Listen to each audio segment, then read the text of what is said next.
everybody, I'm Bree the Plant Lady, checking in with another installation of a micro tour throughout my Zone 7 Central North Carolina foodscape. Today I want to start at the wood's edge and show you what all of this stuff looks like in the middle of August, compared to how this looks all winter long when like the camellias are in full flower and, well, all this tropical stuff is totally dormant. So let me turn this around and give you an up-close view. So first of all, it's really important to acknowledge that I used to specialize in propagating Asian native trees and shrubs, and very specifically camellias, but all woody material, especially broadleaf evergreens.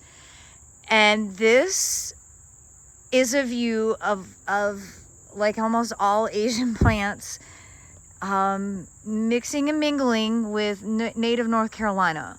So the upper story of this woodland swamp is primarily comprised of liquid ambar or sweet gum.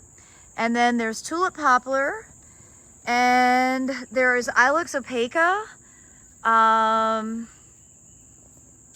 and a whole lot of privet, like an excessive amount of privet. So if you look above that variegated plant, that's Oryxia japonica. But if you look above that, that's all privet. And it's pretty much a solid wall through the whole woodland. In the winter, this woodland fills with water, and it's like a swamp. In the summer, it's actually quite dry. And I'm amazed at how great all the plants look now. But a lot of these aren't well adjusted for dryness. Like Edgeworthia, for example, is, native to the edges of stream banks. And we all know Hydrangea paniculata is the wiltiest thing that's ever existed. Of course, Xanthodecia aethiopica, the calla lily here, that's a swamp plant. It was doing much better before we got hot and dry, but it's obviously surviving fine. Along with this ground cover of Acarus gramineus, ogon, and then the native strawberry, which I did not plant. The native strawberry just happened, and I'm happy to let it happen because it's a great ground cover. So this section, what do I say? I have an invasive colocasia that has created a wall. Right, I don't think it's displacing anything.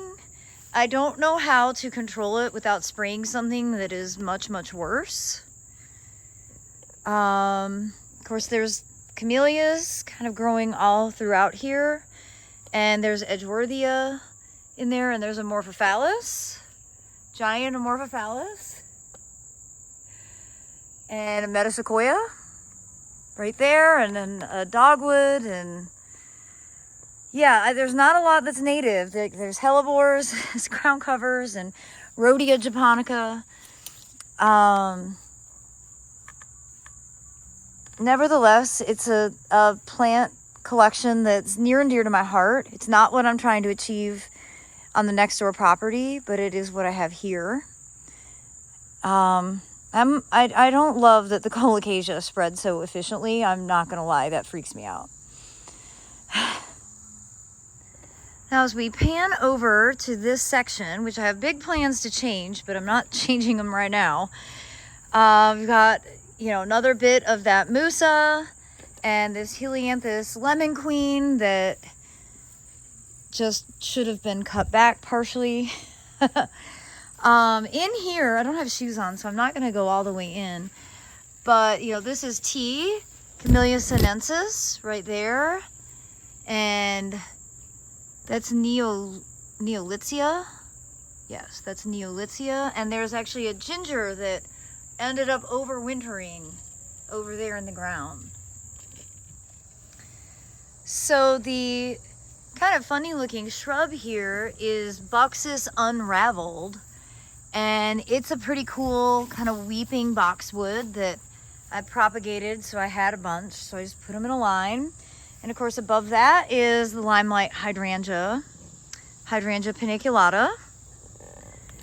And underneath that, we've got Corylopsis, and then Arnold Promise witch hazel. And then some self-sowing Rudbeckia that I can see from my kitchen window and I'm charmed by. These are a new dwarf type of blueberry, and they stay super dwarf because the deer nibble them down with some frequency. I do have a variegated Poncirus here that, in theory, if it would start growing, these big thorns help deter browsing animals like deer and rabbits and groundhogs. That Cryptomeria is Naptonensis, a really cool kind of dwarf, congested, variegated conifer that I'm really fond of. And I think this is Dionia. This has actually been hardy for me, and I need to write to my friend Peter in the Netherlands and tell him how well it's done and get its real name, because I know I lost the label. But it's really graceful. It dies to the ground in the winter and then it comes back and is really cool. I really like its variegation. At the base of that are some carex and of course hydrangeas, which not most of my hydrangeas didn't flower this year because of the cold snap that we had in March. This Edgeworthy of Snow Cream is doing really well. And then we get into the border that the NC State Hort Science Camp planted.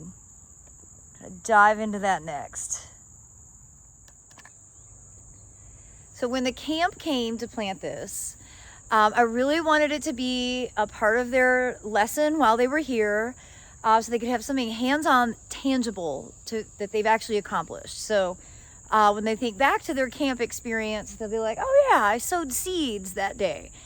And they did such a great job sowing seeds. And I wanted it to be a foodscape, like a space that would generate a significant amount of produce for us to be able to harvest and enjoy inside. The deer are also really enjoying this border.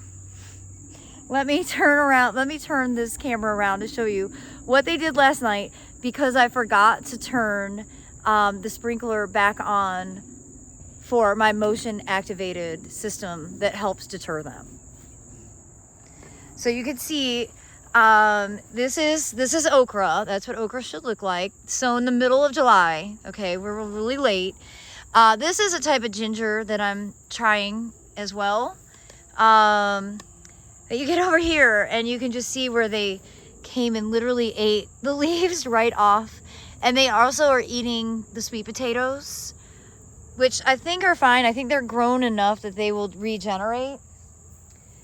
But they've really been coming through the middle here. You can see their path and everything has been nibbled. So, I mean, I'm kind of amused by it. I don't think I'm actually going to do anything. But anybody who has deer problems, like, we can commiserate. That's just normal for being a gardener. So the rest of the bed is starting to get established. You can see the sorghum, and that's another lemongrass. And this zucchini is doing really well. I'm hopeful that this is actually going to give me, you know, harvest in the next 3, maybe 2.5, 3 weeks. Because my earlier planted squash, the borers have pretty well done it. They've just knocked it down. I love that this Kufia came back. I don't think it actually came back from plants. I think it's self-sowed. But I absolutely adore this plant. I just think that is the coolest flower. And I really like it with the carrots that are blooming throughout and the white buckwheat, which looks really good. There's my Orbit Yard Enforcer. See, I don't even have the hose attached to it. I need to do that tonight before I go out of town. Of course, I think the castor beans are in a stupid space, but I really like the color and texture they add. So my plan for these to keep the walkway passable is just to cut the leaves off that are kind of hanging over. This side, the buckwheat, when the buckwheat's at this stage, it's the most beautiful plant you'll ever have in your garden. Additionally, it's really nice just to see swallowtails chilling.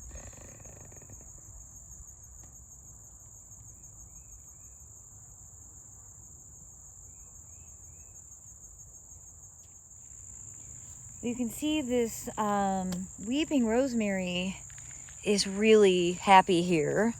Definitely enjoys bottle adjacency. And this has been a really extraordinary Rose of Sharon from the first editions line. It's been blooming for weeks, and you can see the foliage is nice and clean and it's columnar shape. Highly recommend this. So we pan across this section. Obviously that area is wild, and my plan is to take all those shrubs out. But starting through here, everything's looking good. I like the height and that these castor beans are filling in. Now there's way too many castor beans over here, but well, this is what happens. So you get into here where Savannah and I planted this. This was like the last bed that we did for the summer. I mean, you'd really never know that it was the last bed because look at the amount of vegetation, primarily from castor beans. And look at all the new ones. I mean, it's a shocking amount of seed that they leave in the soil bank. It's it's not for the weary, put it that way. The good thing is animals don't browse it. So everything in here is safe, but really animals don't browse anything in here that's growing. We've got castor bean, we've got dark seeded sesame, which should have pink flowers.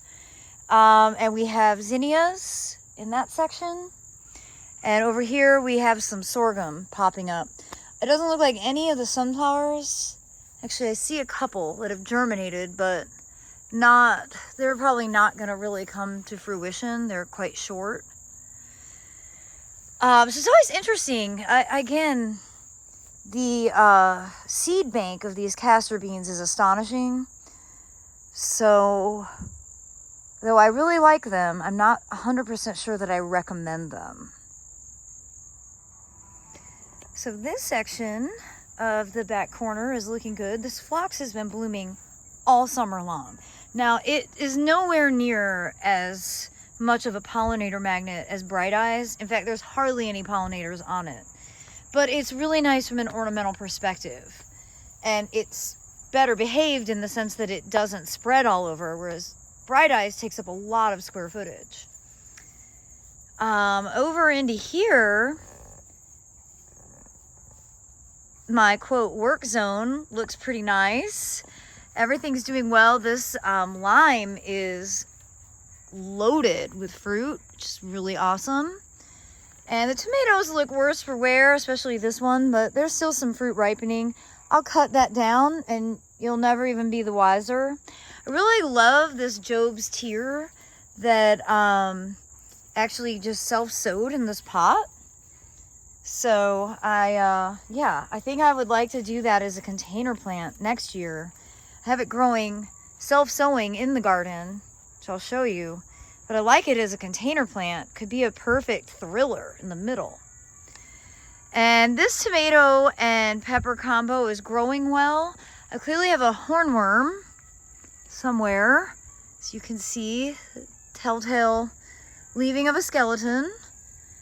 Put my hornworm eyes on. But, you know, you can't beat this coleus. This is Alabama Sunrise, Alabama Sunset. It's just extraordinary. So here's more of the Job's Tears that has been self-sowing, I think, for 3 years now. It sets a ton of seed. And I don't really make jewelry, but you can make jewelry out of it. And I mean, it's quite beautiful. I don't think you eat it. I might be wrong, but I don't think so. I think it's mostly for, you know, the ornamental beads, essentially. It's a vigorous self-sower. You see it's full of seeds, and this is only the middle of August. It's not going to die until frost, which is still, what, 3 months away? But, you know, anything in the Poaceae family strikes my fancy. I'd like to get this established out of my neighborhood entryway, so I think it could outcompete the stupid nutsedge that has taken over the whole world out there. I mentioned swallowtails in my last video. Here's Waldo Caterpillar. Here is a different caterpillar whose name escapes me right now. I'm gonna look it up. They pretty much defoliate very quickly, snapdragons, which is fine because I usually restart snapdragons from seed, which I'll need to start that seed soon. And I've already collected a lot of seed from these plants. These have been in since last October. Same thing with the parsley. So it's totally fine to replant them annually. I mean, they're supposed to be annuals, right? And here behind me, last year I grew this as all chartreuse sweet potatoes, Treasure Island sweet potatoes. This year it's like completely overrun with self-sown castor beans and that black-eyed Susan vine, Thunbergia. I have to say I'm still charmed by it. It's just sort of like an interesting little cove. I should probably put like a chair or something so that when people come for the open house, they actually use it as a selfie station because it's a pretty cool backdrop and didn't take any effort at all. Well, I hope you've enjoyed this little micro tour of my home garden, and be sure to tune in tomorrow for another installation. Thanks so much for watching, everybody.